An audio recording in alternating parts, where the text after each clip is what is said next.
Allez, on commence par évoquer la sécurité. Faut-il parler de parenthèse enchantée, qui est donc l'expression qui fait florès? Et pour ça, vous accueillez Reda Bellage, porte-parole Île-de-France du syndicat Police Unité. Bonjour Reda Bellage. Bonjour. Comment se sont passés les JO pour les forces de l'ordre? Écoutez, dans l'ensemble, le bilan est plutôt positif. On a eu beaucoup de sourires, malgré les contraintes qu'on a imposées aux franciliens, qu'on a imposées aux fans, qu'on a imposées aux touristes. On a eu des retours positifs. Les gens ont vu une autre image de la police. Ils ont vu, les étrangers ont parlé. On en a discuté avec des collègues lorsqu'on se rendait sur les plots de ravitaillement. Les touristes avaient cette image des émeutes de Naël en région parisienne et parfois même dans Paris. Ils se sont dit, ils se sont trompés en fait. Et puis vous avez aussi la deuxième chose, c'est que tout le monde nous avait dit qu'on n'y arriverait pas, mais au final on a réussi à faire une magnifique cérémonie avec 45 000 forces de l'ordre. Et puis de manière pérenne sur les semaines, on a assuré la sécurité, on a réussi à lutter contre le terrorisme en termes de renseignement, on a réussi à lutter, voire même parfois à faire baisser la délinquance. Mais alors il y a deux niveaux finalement de risque pendant ce type d'événement. On va dire le risque des incidents, des violences un petit peu quotidiennes, et puis l'attentat terroriste. On n'a pas eu d'attentat. Toutes les précautions avaient été prises, ou bien vous dites qu'on a quand même eu de la chance? Je pense pas. Vous savez, je pense que on va pas appeler ça de la chance. On va dire qu'on va appeler ça de la réussite. Parce que nos collègues des renseignements, comme j'aime les appeler, les hommes de l'ombre, les hommes du renseignement intérieur ou des renseignements territoriaux, ont été énormément mobilisés. Ils n'étaient pas visibles, mais ils étaient énormément mobilisés.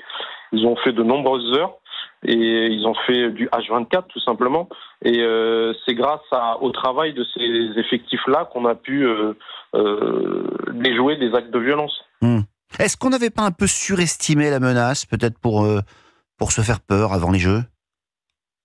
Honnêtement, je pense pas. Je pense que ce qui a fait la différence aujourd'hui, lorsque vous faites, on va parler par exemple des délinquants, les gens habituellement qu'on connaît, qu'on reconnaît sur Paris, qu'on n'arrête pas d'interpeller, qui ressortent quelques semaines, des fois même qui ne vont pas du tout en prison, on les a pas beaucoup vus après. Pourquoi? Parce qu'en fait, tous les 20-30 mètres, vous aviez un policier ou un gendarme. Et on l'a vu sur certaines images amateurs sur les réseaux sociaux où on a pu constater la rapidité des interventions. Donc du coup, ça dissuade. Donc aujourd'hui, peut-être la morale, c'est prévention, dissuasion et répression. Alors ça a été efficace. C'est ça la clé finalement pour arriver à un climat ressenti qui a été, on peut le dire, vraiment plutôt bon durant toute la durée de ces Jeux Olympiques. Les gens se sentaient en sécurité.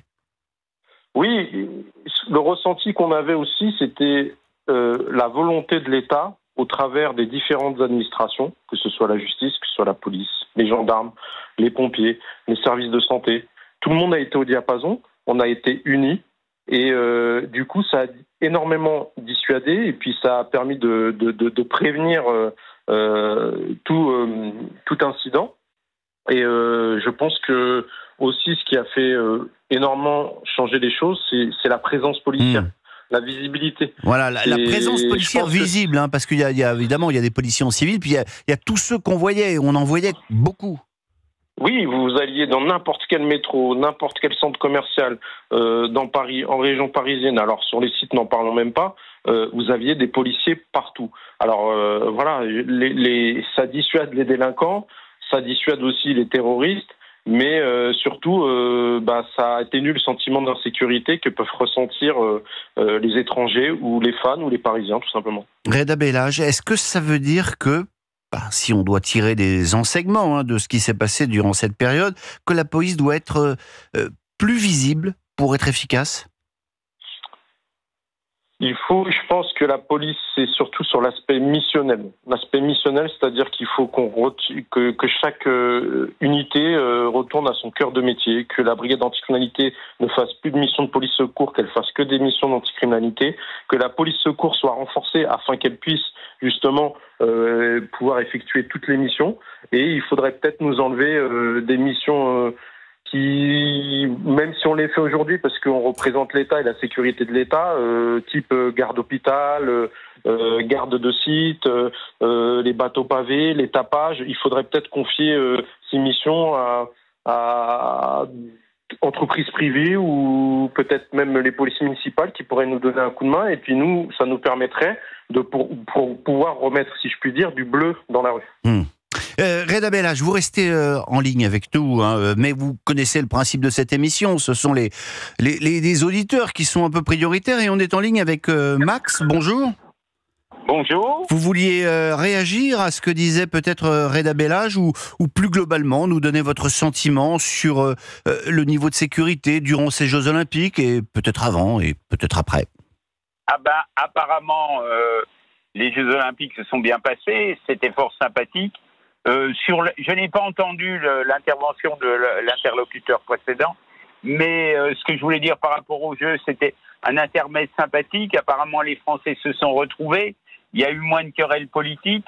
Par contre, Madame Hidalgo voulant transformer la scène en JO compatible, je suis pas sûr que son milliard 4 a été bien placé, mais le reste, il faisait beau, à part évidemment la cérémonie d'ouverture. Oui, ça effectivement, là, on était un peu saucés, mais bon, ce sont des choses qui arrivent. Ils n'avaient pas le bon numéro pour téléphoner à l'au-delà. Hein, d'ailleurs, c'est ce que disait Pierre Dac, vaut mieux le vin d'ici que l'au-delà. Mais ça, c'est une petite anecdote. Non, moi, je trouve que les JO se sont bien passés, même si pour les Français, on n'a quand même pas eu un nombre incalculable de médailles dans la discipline reine, c'est-à-dire l'athlétisme.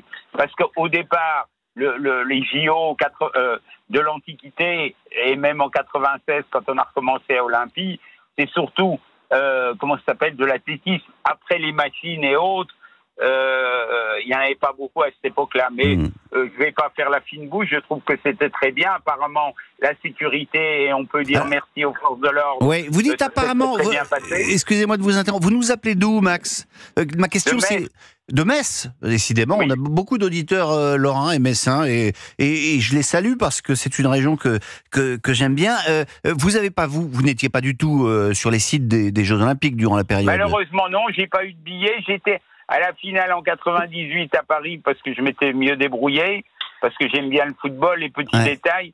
Mon père était à la finale en 38 à Paris parce que la finale en 38, c'était Hongrie-Italie. Oui, alors effectivement, là non plus, ça ne nous rajeunit pas. Et à Metz, comment ça s'est passé? Est-ce que toutes les forces de l'ordre étaient parties pour sécuriser les Jeux Olympiques? Est-ce qu'il vous restait quand même quelques policiers dans la capitale lorraine? Apparemment, oui. Apparemment, ça s'est bien placé. Et c'est pas la capitale lorraine, excusez-moi. Bon. Ça se discute. Oui, ça se discute avec les Nancéens, je sais bien. Oui, oula. Tout à fait. D'ailleurs, c'est un petit aparté qui permettra peut-être aux Français de savoir quelque chose. Quand on dit Alsace-Lorraine, c'est faux, c'est Alsace-Moselle, puisque Alsace-Lorraine, c'est la traduction d'Elsace-Lothringen, qui était la région entre 70 et 18, c'est-à-dire lors de la première annexion. Vous avez parfaitement raison, Max, mais ça nous éloigne quand même un petit peu de notre sujet prioritaire. La digression est possible, mais pour revenir au jeu, moi je trouve que c'est admirable, que ça a été un moment de concorde pour les Français. On espère que ça va continuer. J'en suis pas persuadé, et on peut encore une fois de plus dire merci aux forces de l'ordre, parce qu'ils travaillent dans des conditions qui ne sont pas toujours faciles. Eh bien, on transmet vos remerciements aux forces de l'ordre à Reda Bellach, qui est toujours en ligne avec nous. On se retrouve dans un instant. Vous pouvez continuer à nous appeler. Au 01 80 20 39 21. Reda Bellach, donc porte-parole Île-de-France, syndicat Police Unité, reste avec nous. On revient à tout de suite. Et une page toute en couleur maintenant. 11h, 13h. Olivier Delagarde sur Europe 1. Il est 11h et tout pile 16 minutes dans Europe 1 et vous. On parlait justement de la sécurité au niveau des Jeux Olympiques. Ça s'est plutôt bien passé, voire même très bien passé. Et on était avec Reda Bellach, qui est toujours avec nous, porte-parole Île-de-France du syndicat Police Unité. Vous êtes bien avec nous, Reda Bellach? Oui, je suis avec vous. Bon, vous avez entendu les félicitations de Max, notre auditeur. Est-ce qu'il y a des leçons à tirer en matière de sécurité, de cette période des Jeux Olympiques pour l'après, pour maintenant? Je pense qu'on peut se poser la question aujourd'hui. On sait que la sécurité, le pouvoir d'achat, font partie des grands sujets prioritaires des Français. Et aujourd'hui, la majorité des Français, des remontées qu'on a sur le terrain, des remontées qu'on a aussi au niveau médiatique, c'est qu'ils sont très satisfaits. Ils sont satisfaits de voir des policiers qui sortent de leur devoir de réserve et qui montrent une autre image. Et ils sont satisfaits de voir, ils se sentent en sécurité de voir des policiers partout. Donc je pense que la leçon, c'est pourquoi aujourd'hui ne pas remettre en place une police de proximité qui justement permettrait d'avoir ce rapprochement avec la population. Et puis sinon, très importante, parce que en l'ayant vécu pendant cette période JO, pour nous, le syndicat, c'est un dialogue social. Aujourd'hui, le dialogue social avec la préfecture de police était quasiment parfait, puisque dès qu'il y avait une problématique de logement pour nos collègues ou sur les sites logistiques, quasiment dans les 2 heures... Vous avez un peu tout obtenu avant les Jeux Olympiques, là, visiblement. Vous avez été particulièrement bien traité par le gouvernement, quand même. Vous savez, mes collègues ont mis de côté leur famille pendant plusieurs semaines. Vous avez des familles, nous aussi dans la police, on a des familles monoparentales.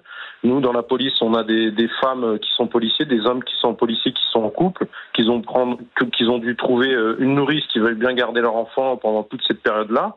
On savait des fois, dans certains cas, qu'à 22h, on commençait à 5h du matin. On avait pour instruction de pas couper, les collègues avaient pour instruction de pas couper leur téléphone. Vous savez, on a mis notre vie de côté pour ces JO-là, pour les Français. Donc oui, c'est le minimum, c'est si vous me parlez de la prime, le minimum, c'est cette prime. Parce qu'aujourd'hui, être policier, renforcer l'Île-de-France, quand vous venez de province, c'est pas évident. Et pour les policiers d'Île-de-France, vous savez aussi, vivre en Île-de-France avec un pouvoir d'achat, c'est pas évident aussi. Un dernier mot, Reda Bellage. Est-ce qu'il n'y aurait pas, alors je touche du bois, et je ne veux pas nous porter la poisse, mais est-ce qu'il n'y a pas des risques finalement maintenant, juste après ces Jeux Olympiques, juste avant le début des Jeux Paralympiques, est-ce qu'il ne risque pas d'y avoir une sorte de relâchement de la sécurité dont pourraient profiter des malfaisants, quoi? Écoutez, moi j'ai pris le métro ce matin et j'ai pris le RER A.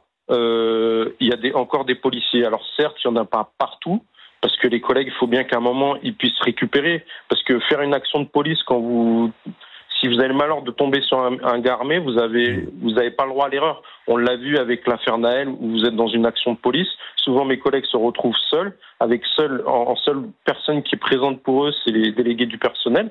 Donc du coup, faut que nous aussi, on puisse récupérer. Et puis, on va avoir des renforts encore le 28.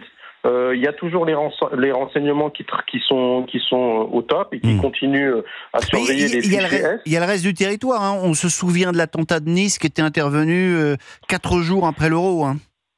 Oui. Le risque zéro n'existe pas. Voilà, c'est pas facile. C'est pour ça que je vous dis aujourd'hui, le grand bilan, c'est quand même les effectifs.